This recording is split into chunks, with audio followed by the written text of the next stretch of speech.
안녕하십니까. 7월 17일 오전 김경국TV 시작하겠습니다.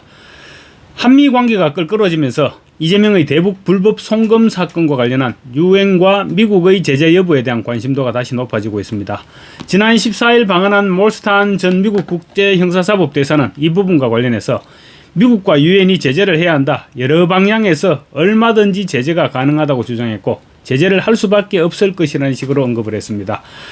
그런데 이와 관련해서 이재명의 대북 송금 사건을 미국과 유엔에 고발했던 재미교포 제임스 데니얼 신, 한국명으로 신동영 씨입니다. 신동영 목사는 최근 한미일보 창간 인터뷰에서 미국 당국 내부의 소식통으로부터 전해들었다면서 사건 처리가 급물살을 탈 것이고 이재명을 제거하게 될 가능성이 50% 이상이다, 이렇게 주장했습니다.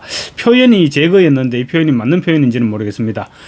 하여튼 이 화형이 대부분에서 유죄를 선고받았는데 이재명은 공범이고 미국의 법은 공범이나 진범이나 똑같이 취급되기 때문에 100% 걸린다는 것이 현지 전문가들의 설명이라는 것이 신 목사의 주장이었습니다. 신 목사는 인터뷰에서 미 중앙정보국과 백악관에서 이재명을 기소할 변수가 50%가 넘는다는 것까지 들었다라고 주장했습니다. 신 목사의 주장을 한미일보가 보도한 내용이니까 대북 불법 송금을 유엔과 미국 정부에 고발한 당사자로서 주장이 다소 부풀려졌을 가능성도 감안해야 될 것 같기는 합니다. 한미일보에 따르면 제임스 신 목사는 지난달 18일과 이달 10일 두 차례에 걸쳐 진행된 국제전화 인터뷰에서 CIA도 처리 쪽으로 분위기가 완전히 넘어간 것 같다고 운을 떼면서 백악관의 담당자 몇 명에게 물어보면 그럴 확률이 많다고 한다라고 말해서 향후 사건 전개가 급물살을 탈 것임을 시사했다고 보도했습니다. 신 목사는 백악관 쪽 몇몇 담당자들에게 물어보면 그럴 확률이 높다, 기소할 변수가 50%가 넘는다는 것까지는 제가 들었다라고 말했습니다. 한미일보에 따르면 신 목사는 지난 6월 18일 통화 당시에도 내가 보기에는 이것을 신속히 진행하려고 하는 것 같다라고 자신하기도 했다고 합니다. 신 목사는 해당 사건이 백악관에서 수사기관으로 이첩됐다면서 도널드 트럼프 미국 대통령이 한국을 구하기 위해서 이재명을 제거해야 한다고 결론을 내리면 곧바로 차지, 그러니까 기소 또는 피혐의 입건, 기소 또는 입건이죠. 곧바로 차지할 것이라고 내다봤습니다.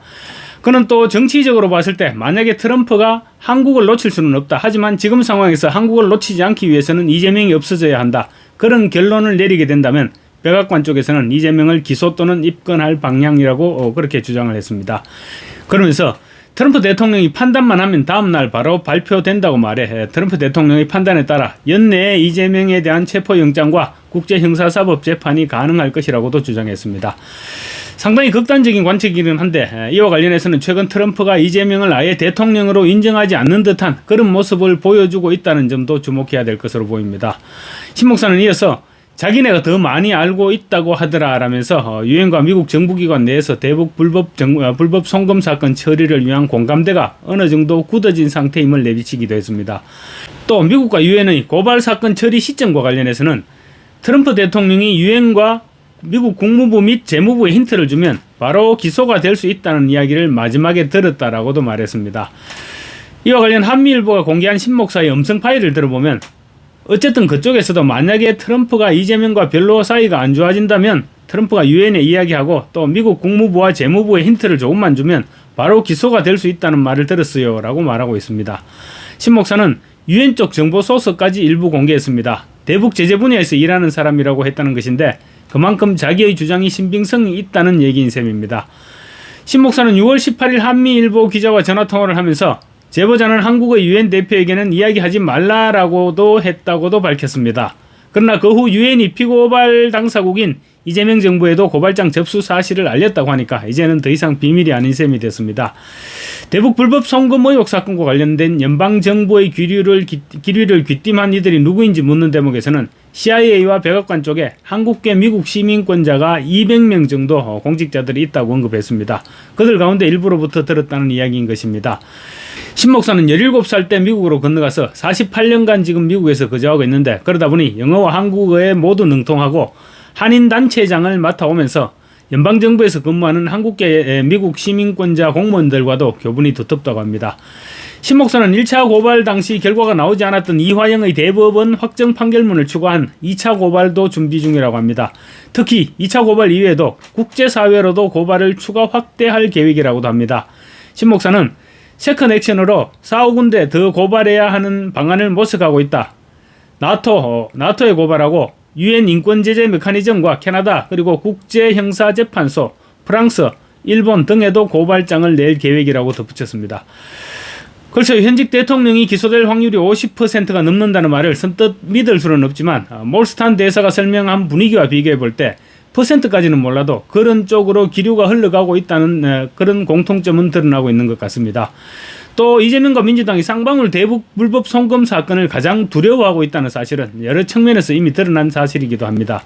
민주당은 지난 7일 당내에 검찰 조작 기소 대응 태스크포스를 발족했는데 TF에서는 쌍방울 불법 대북 송금, 대장동 개발 비리, 김용 전 민주연구원 부원장의 불법 정치자금 수수, 알펜시아 리조트 입찰 비리 등 총 4사건이 검찰에 의해서 조작됐다고 주장하고 있습니다. KH그룹 배상윤 회장과 최문순 전 강원도지사가 얽힌 알펜시아 리조트 입찰 비리를 조작 사건에 포함시킨 것은 배상윤을 최대한 회유해서 쌍방울 불법 대북 송금과 관련한 유리한 진술을 이끌어내기 위한 것이라는 분석이 나오고 있습니다. 해외 도피 중인 배상윤은 다음 달 귀국해서 검찰의 조사를 받겠다고 했는데 귀국도 하기 전에 벌써 현지에서 쌍방울 대북 불법 송금 사건은 이재명 당시 경기도지사와는 무관한 사건이다, 이렇게 연기를 피우고 있는 상황이기도 합니다. 배상윤이 들어오면 사건을 완전히 뒤집어 버리겠다는 것이 민주당의 계산으로 볼 수 있습니다. 만약 진짜로 유엔 측으로부터 고발장 접수 사실을 통보받았다면 민주당이 왜 이렇게까지 무리수를 두는지 이유가 설명되는 부분입니다. 재판 중단으로는 유엔과 미국의 제재까지는 피해갈 수 없으니까 재판 결과를 아예 뒤집어 버리겠다는 것입니다. TF는 당장 사면 복권을 시켜주지 못하는 이화영 달래기 성격도 있지만 궁극적으로는 이재명 방탄을 위한 것임을 보여주는 대목입니다. 이와 관련 몰스탄 전 미국 국제형사사법대사는 지난 15일 자유헌정사무실에서 헌정회 멤버들을 대상으로 한 특강에서 이재명의 대북 불법 송금에 대한 제재와 관련해서 트럼프 대통령은 여러 가지 옵션이 있다면서 여러 방향으로 얼마든지 제재가 가능하다고 밝혔습니다.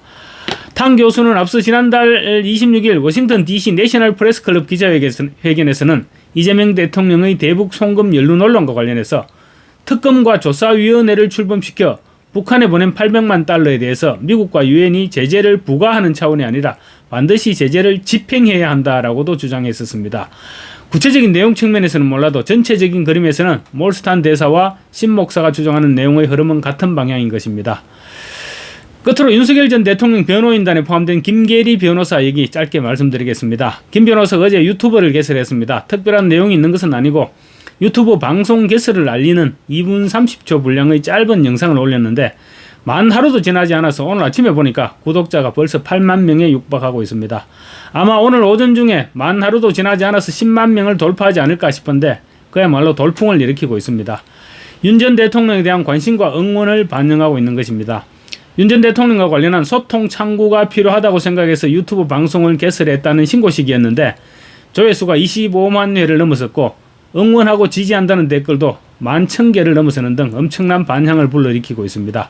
앞으로 윤 전 대통령의 재판 과정을 알리는 중요한 창구가 될 것으로 기대되고 있습니다. 감사합니다.